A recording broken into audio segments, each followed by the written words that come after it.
जी ठीक है अंकित, इस पर आप नजर बनाकर रखें। और इस बीच एक और खबर दर्शकों तक पहुंचानी जरूरी है। संसद से सेंगोल हटाने की मांग भी सामने आ गई है। समाजवादी पार्टी के सांसद हैं आरके चौधरी, उन्होंने चिट्ठी लिखी, सेंगोल की जगह संविधान स्थापित हो। संविधान, लोकतंत्र, सेंगोल राजदंड का प्रतीक, यह कहना चौधरी का। समाजवादी पार्टी के सांसद हैं आरके चौधरी, उन्होंने यह बयान दिया है कि संविधान लोकतंत्र का प्रतीक है जबकि सेंगोल राजदंड का प्रतीक है। तो सेंगोल की जगह संविधान लगाने की वकालत कर रहे हैं आरके चौधरी। अगर देश में लोकतंत्र बचाना है तो सेंगोल का हटाना है। भारत में संविधान है और देश संविधान चलेगा, यहाँ लोकतंत्र है।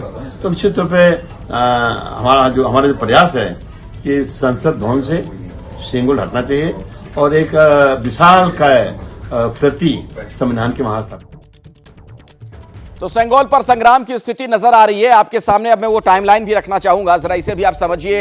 ये पूरी जानकारी जो है इस पर गौर फरमाइए। 28 मई 2023 संसद में इसकी स्थापना हुई, स्थापित हुआ स्पीकर के आसन के बिल्कुल पास में। प्रतीक दरअसल क्या है? ये सत्ता के हस्तांतरण का, न्यायप्रिय निष्पक्ष शासन का प्रतीक। इसी के प्रतीक के तौर पर सेंगोल को देखा गया। खासियत, हस्त निर्मित राजदंड, सोने की परत इसके ऊपर चढ़ी हुई है। ये जो इसकी बनावट है उसके बारे में हमने आपको बताया है। और इसकी लंबाई 5 फीट की है। वजन के लिहाज से अगर आप देखिए 800 ग्राम। बनाया गया स्वर्णकार वी बंगारू चट्टी ने इसे बनाया है, जो इसका उन्होंने निर्माण किया, डिजाइन इन्हीं का है।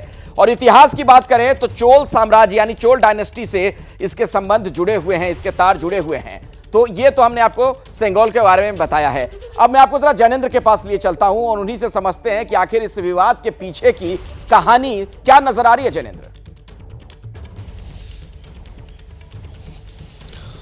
बिल्कुल अखिलेश, देखिए जब ये सेंगोल लगाया गया था, जब ये प्रस्ताव आया था, जब संसद की नई बिल्डिंग का उद्घाटन होना था, तब भी कई सवाल खड़े किए गए थे। और मूल सवाल यही था कि जो सेंगोल है यानी धर्मदंड, राजदंड, वो एक तरीके से राजतंत्र का प्रतीक है और उसमें एक धर्म का प्रतीक भी है, जो कि एक सेकुलर स्टेट में उसकी जगह नहीं हो सकती। हालांकि सत्ता पक्ष यानी बीजेपी की तरफ से ये कहा गया कि नेहरू जी को बाकायदा तमिलनाडु से आए हुए साधु संतों ने उसको दिया था प्रतीक के तौर पर, सत्ता के हस्तांतरण के तौर पर। तो अपने अपने नजरिए की बात है, जहां बीजेपी इसको विरासत के तौर पर देख रही है और बीजेपी हमेशा जो है धर्म को देश की विरासत से जोड़ती है, वहीं जो दूसरा नजरिया है और उसकी व्याख्या अलग है धर्म को लेकर। और वो जो है वो सेंगोल को जो है वो एक राजतंत्र के प्रतीक के तौर पर देखता है और वो ये कहता है कि लोकतंत्र में इसकी जगह नहीं है।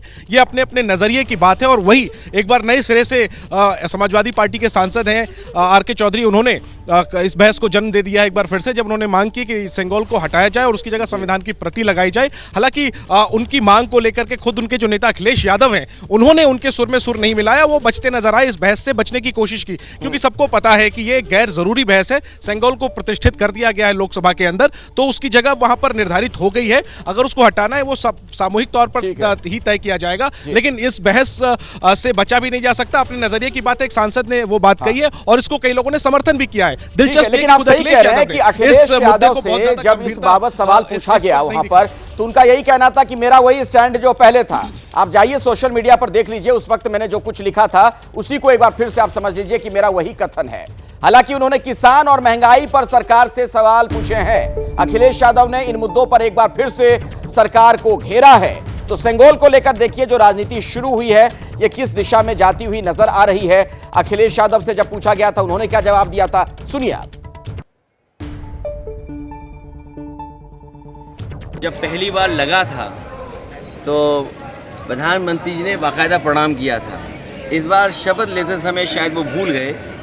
उसी को याद दिलाने के लिए लगता है मेरे पार्टी के सांसद ने कुछ इस तरह का पत्र लिखा। अभी रहना चाहिए। मैंने क्या कहा जब प्रधानमंत्री जी ही प्रणाम करना भूल गए तो इसका मतलब उनकी भी इच्छा कुछ और होगी। अंकित गुप्ता हमारे साथ जुड़े हुए, उन्हीं के पास एक बार फिर से मैं आपको लिए चलता हूं, क्योंकि अंकित ही अखिलेश यादव से बातचीत कर रहे थे। अंकित, कहना क्या चाह रहे थे अखिलेश यादव, जरा बताइए।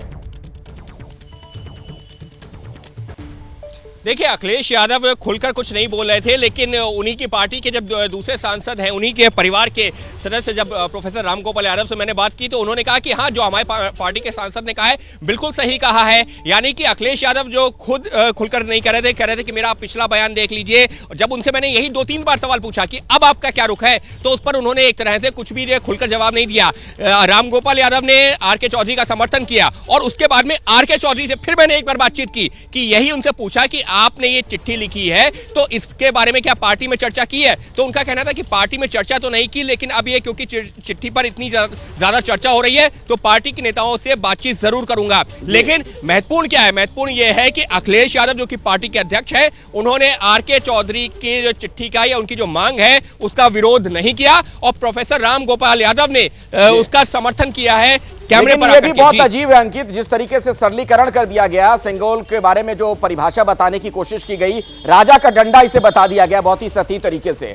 जैसे ही घड़ी का काटा दोपहर 2:30 पे आए, बबीता जी का दिल सास बहू साजिश के लिए मचल जाए। और ये है इनकी बहू, पूरे दिन ऑफिस की टेंशन हो जाए गॉन जब ये करें अपना फेवरेट शो फ्री टाइम पे ऑन। इनकी तरह आप भी देखिए अपना फेवरेट शो अपने टाइम पर और डाउनलोड कीजिए एबीपी लाइव ऐप अपने स्मार्ट टीवी पर।